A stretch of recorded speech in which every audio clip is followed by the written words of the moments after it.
This may sound really crazy, but it really happened. In the summer of 2016, I was pretty alone. Couple friends met their girls on Tinder, so I figured why not give it a try? I gave it a try, and after 2 weeks, I actually met this cool pretty girl who were exactly into the same stuff that I like horror movies, NBA, and video games like World of Warcraft. Man, I was pretty happy about it. After like 5 days of talk, we agreed to meet in her house on a Friday at 7 p.m., and her house was maybe 14 minutes from where I lived at that time. I was nervous, but pretty stoked. Well, when I got there, I realized it was a very lonely and quiet neighborhood. There were maybe just 2 houses next to hers, and I got even more nervous. I sent her a text message, but she didn't reply. After a few minutes, I came a little closer to the house and sent her another message. And then, I could actually hear the notification sound on a phone very close to the front window, and I got scared. No way someone was hiding there. After this, I decided to pay attention to see if anybody was inside there. That's when I heard some sounds, like someone pulling something out of a drawer and closing it. I had parked my car close to the house, in case something went down. I stood there for some minutes as the sounds from inside the house continued. I heard soft creak of footsteps on wood, followed by another drawer opening and closing. Felt wrong, like I was being set up for something horrible. I checked my phone again to see if she had responded. Still nothing. I debated for a second whether I should just get back in my car and leave, but part of me was too curious, too caught up in the mystery of the moment. I decided to try just a little bit more. I knocked on the door, lightly at first, then a bit harder, hoping maybe she just hadn't seen my messages. "Hey, it's me. I'm outside," I called out, trying to sound casual, but my voice shook a little. No response. That's when I heard the sound of something heavy hitting the floor inside, like a thud, followed by the unmistakable sound of someone breathing heavily. My body tensed, and I took a step back from the door. I couldn't shake the feeling that something was terribly wrong. Was someone else in there? Was she okay? Just as I was about to turn back to my car, the front door creaked open. No one was standing there, but the door had been left ajar. I froze, unsure of what to do. Should I see what was going on? Call the cops? My mind was racing, trying to make sense of the situation. I leaned in a bit, peering through the crack in the door. The living room was dimly lit, and I could see the edge of a couch but no movement. Suddenly, a voice came from inside, soft and shaky. "Come in." It was her voice, but something about it felt off. It sounded almost strained, like she was trying to mask something.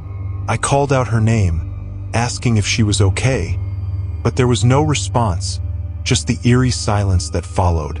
Against my better judgment, I slowly stepped inside. The moment I crossed the threshold, the door shut behind me with a soft click. That's when I knew I was fucked up.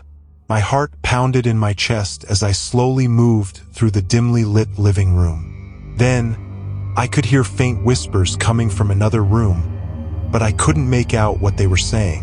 I called her name again, louder this time, but the whispers stopped abruptly. That's when I saw it. A shadowy figure darting across the hallway, disappearing into what looked like a bedroom. My stomach dropped. Something was definitely wrong. I turned to leave, but somehow, the door was locked. Panic set in. Suddenly, I heard footsteps behind me. I spun around, but no one was there. Then, from the corner of my eye, I saw her. She was standing at the end of the hallway, but man, her face was really pale, and her eyes really wide with fear. "You shouldn't have come," she whispered with a barely audible voice. Before I could ask her what she meant, the lights flickered, and she just disappeared. Like literally, she just disappeared. I ran to the door, frantically trying to unlock it with my hands shaking really bad. I just had to get the hell out. That's when I saw that the front window was open, and I just went for it. I jumped through the window and I didn't stop running until I reached my car.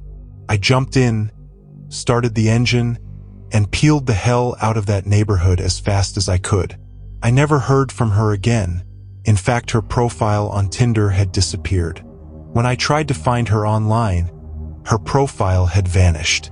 It was like she never existed. That's when I started thanking the universe for letting me escape this nightmare unharmed. To this day, I still don't know what happened in that house. And I don't think I'll ever have an explanation for this.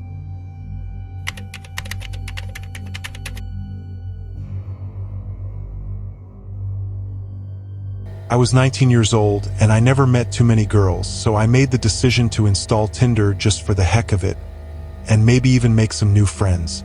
That's when I met this girl. She was really pretty, blonde, and she had a wonderful smile. But somehow I thought I actually remembered her from somewhere, but I couldn't remember from where. We talked for like 2 weeks, and we decided to meet at my house in a Saturday that my parents weren't going to be home. In that Saturday, I was so happy that I told my friends group on Instagram about it, and I sent a picture of her to see if I was the only one who was kind of familiar with her. Yeah, that's Amanda, man. She was from high school. Remember? I said, oh yeah, that's true. But then they said something to me that shocked me to the core. What do you mean you're talking to her on Tinder, man? I said, yeah, we've been talking for a while and she's actually coming to my house tonight. It was then that one of my friends said, dude, she died a year ago from a car accident. Man, I was speechless at first. I didn't know what to say. I didn't even get too sad about it. I just began to feel a big amount of fear, knowing that I sent some random person my real address. And I prayed that no one evil would come. And indeed, at first no one came. So I just played some CSGO with my friends at this night, and at 2 a.m. I went to bed. My parents were sleeping at my aunt's and uncle's house, so I was really alone with just my little brother. When I was in bed, I suddenly hear some loud noise downstairs, like someone had let something heavy fall on the floor. I sat up in bed, trying to see if I had just imagined the noise. Maybe my little brother had knocked something over, but he was a heavy sleeper, and the house was dead silent after the initial thud. I lay there, frozen, straining to listen. Then, the sound came again. A creak, followed by what sounded like slow footsteps moving through the living room. I was half expecting something bad to happen, so I wasted no time and went straight to my brother's bedroom to check on him, lock the door, and call our parents. I called them, and then I called cops too. That's when we heard a man downstairs, screaming, I know you're around here. Let's meet and play a little. I really want to meet you. Luckily, my aunt's and uncle's house wasn't far from our house. But then suddenly, the dude just left the house, before the police or my parents got there. My parents came first, and then the police pulled up too. We explained everything, and after that we went to sleep in my aunt's house with my parents, way too scared to sleep there. My friends got really concerned too when I told them what happened, and certainly I will never use any dating app again. I'll never know what this guy's evil intentions were, and I'm way more cautious with who I meet online now.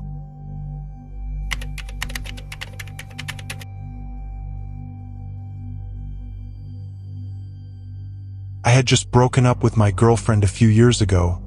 I was so sad that I felt like I should maybe try to meet someone else. 2 of my cousins already got their girls because of Tinder, so I figured I should give it a try. After maybe 3 months, a new match appeared. It was a girl named Julie, and she was gorgeous. I didn't know how I pulled her up, because I always thought that I'm ugly as hell. But I got happy and prayed that she would be cool to talk to, and indeed she was. She was funny and was always telling jokes and funny things. After maybe a month of chatting, I asked her if she wanted to see me, and she said yeah, of course, so I invited her to a sleepover at my house. I even went to the grocery store that's close to my house to get some snacks and drinks for us. She got there at 5 p.m., but I felt like something was wrong. It was indeed Julie, but she wasn't making any jokes or laughing with me. She was just quiet and serious at first, but I figured it wasn't something bad, and I just carried on. She wasn't talking to me too much, only answering the questions I asked her, without saying anything else, and the more the time went by, the more she got creepier. At one point, she suddenly said, "My best friend killed a dog." You know? Man, what? I didn't know what to respond. I was like, "Oh, for real?" And she said, "Yeah, she took a picture, you want to see it?" And I just said, "Oh no, thank you." We tried watching some YouTube on the TV on the living room, but things just were getting increasingly creepier and more awkward. It didn't take long for us to go to sleep. I let her sleep in my bed, but for some reason she didn't want to sleep on it. She insisted to sleep on a mattress on the ground. At some point I woke up in the middle of the night to go use the bathroom, but as I got up, she wasn't there. And as I walked to the bathroom, I saw her sitting in the living room couch just staring at nothing, and it creeped me out to the point that I didn't even want to talk to her. I just went straight to the bathroom. When I was heading back to my room, she wasn't there anymore, and when I got into the room, there she was, sleeping like nothing happened. Man, I got chills, and I was almost regretting the decision to let her sleep in my house. My mind was racing, thinking about how she had been acting all evening. What in the hell was that dog story? Dude, it was just random and disturbing. I kept telling myself, just get through the night, and tomorrow you'll figure this out. I turned over, closed my eyes, and forced myself to relax. I must have dozed off for a while, but then I woke up again. This time, it wasn't because I had to use the bathroom. I woke up because I could feel her staring at me. Slowly, I opened my eyes, and there she was, sitting up on the mattress, her knees pulled to her chest, just watching me. I don't know how long she had been like that, but it was probably a long-ass time. Her eyes didn't blink, and her face was blank, almost like she was in some sort of trance. "Julie, are you okay?" I whispered. No response. She just kept staring directly at me. Unblinking, her face looked completely void of emotion. At that point, my stomach was in knots. I sat up slowly, trying not to make any sudden movements. "Julie," I said again, a little louder this time. She finally blinked and tilted her head slightly, like she was confused by my question. "I'm fine," she whispered back, but it didn't sound reassuring at all. I could barely breathe, and my heart was racing. Something was seriously off with her. I had enough. I grabbed my phone from the nightstand, pretending to check the time, but I was really just trying to think of an excuse to end this weird sleepover. "I don't feel so well," I said, faking a cough. "I think I'm coming down with something. Maybe we should call it a night, and I can drive you home in the morning." She didn't move. She just sat there, staring at me for a few more seconds before finally lying back down on the mattress. "Okay," she said softly, her eyes still locked onto mine as she lay on her side. I watched her until I was sure her eyes were closed. Then I turned over and stared at the ceiling, wide awake. An hour passed, maybe more, and I still couldn't sleep. I decided to get some fresh air to clear my head. Quietly, I slipped out of bed, grabbed my keys, and headed outside. I walked to the porch and took a deep breath. The night was calm, but I still felt that lingering sense of dread. I stood out there for what felt like forever, trying to make sense of everything. Eventually, I convinced myself to go back inside, hoping that the weirdness would end in the morning. When I walked back into the house, I noticed something on the floor near the front door. It was Julie's shoes, but what caught my eye was the dried mud all over them. I didn't remember it raining, and I definitely hadn't seen any mud when she arrived. My heart sank. Where had she been before coming over? And why was she just wandering the house earlier like she was in some sort of trance? I quietly walked back into the bedroom, but you guess it, she wasn't there again. Then I heard some noises in the kitchen downstairs, so I cautiously went downstairs, and she was there. But that part made my stomach drop. She was holding something shiny. It was a knife, a big kitchen knife, and it wasn't mine. She had brought it with her, and I didn't even see it. Suddenly, she looked at me, but her face had another expression now. She had a disturbingly creepy smile.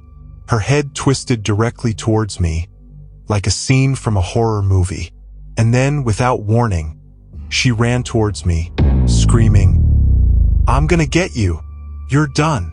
I ran as fast as I could to the backyard and stayed hidden behind the trees. After maybe 8 minutes, the cops got there, and she heard the sirens. She jumped a fence and ran. After that, I never saw anything about her again. This just shows how much the internet can be dangerous if you meet the wrong people. I'm glad I'm alive, though.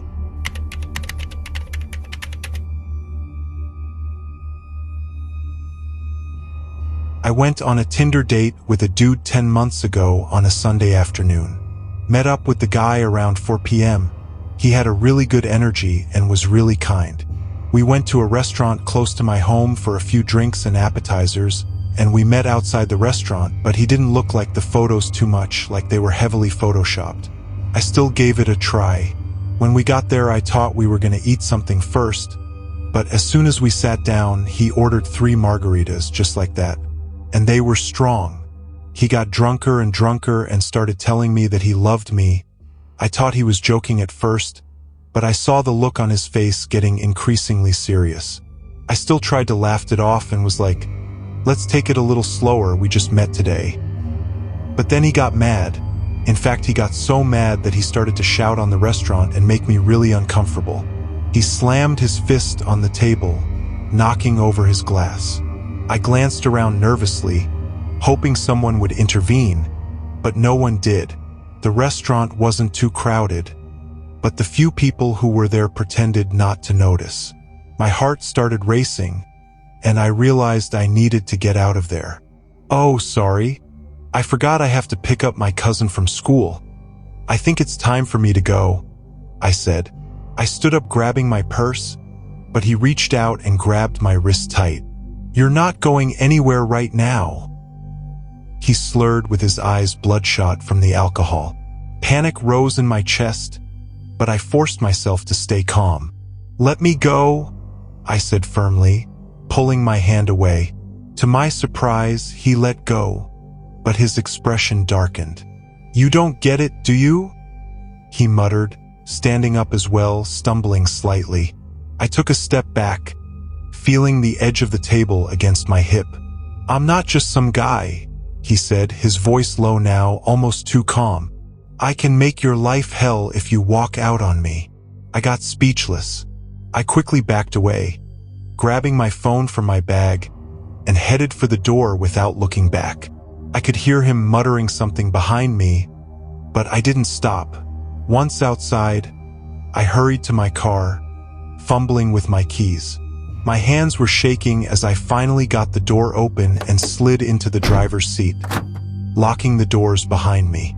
I sat there for a moment, catching my breath, but when I looked in the rearview mirror, I saw him stumbling out of the restaurant.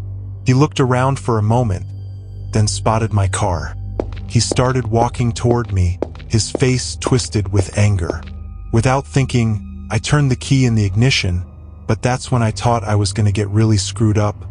I realized that all my tires had been cut. My stomach dropped and I thought I was going to have bad news. So I ran to another restaurant that was close by and told the employees what happened. They let me inside there for me to call the cops. But when they got there, the dude vanished. In fact, his Tinder profile also vanished too. I don't know where the hell this dude is or if he's dead, maybe. But this is for sure something I'll not forget very easily.